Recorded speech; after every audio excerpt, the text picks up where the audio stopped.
লিখে দিছে বাংলাদেশের রংপুর বিভাগটা ভারতের দখল করে নেওয়া উচিত। কি ভয়ঙ্কর কথা! কোনো রাগঢাক নাই, কোনো ইঙ্গিত না, সরাসরি শিরোনাম লিখেছে। দেখেন, ইংরেজি যেহেতু লিখেছে ঠিকই লিখেছে না, বাংলাতে হচ্ছে যে শিলিগুড়ি করিডোর চওড়া করো, বাংলাদেশের রংপুর বিভাগ দখল করো। চিন্তা করেন কি হইতেছে। আর আমগারে সরকার বসে বসে আঙুল চুষিচ্ছে। আগে বুঝে নেই চিকেন নেক জিনিসটা আসলে কি, শিলিগুড়ি করিডোরটা কি। আগে শুনেছেন, তাও আবার বলি, শুনলে তো অসুবিধা নাই।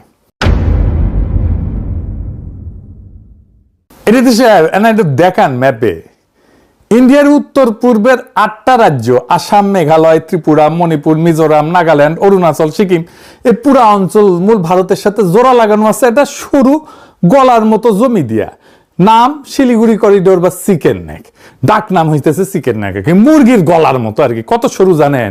সবচেয়ে সরু জায়গাটা 20 থেকে 22 কিলোমিটার।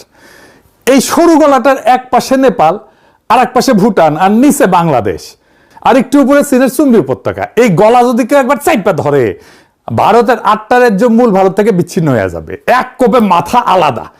এই কারণে ইন্ডিয়া এই করিডোরটা নিয়ে সবসময় আতঙ্কে থাকে। এই জন্য ইন্ডিয়ানরা একটা ভয়ঙ্কর সমাধানের কথা বলা শুরু করলো। সমাধানটা কি? দুর্বল গলা চওড়া করতে হবে। কেমনে? বাংলাদেশের জমি কাইটে নিয়ে। এবার আসেন ওই লোকের কথায়, যার কথা দিয়ে শুরু করেছিলাম, ভারত কার নাম। উই কোনো পাগল না, পাগল ছাগল না, কোনো ইউটিউবের গরম গরম বক্তাও না।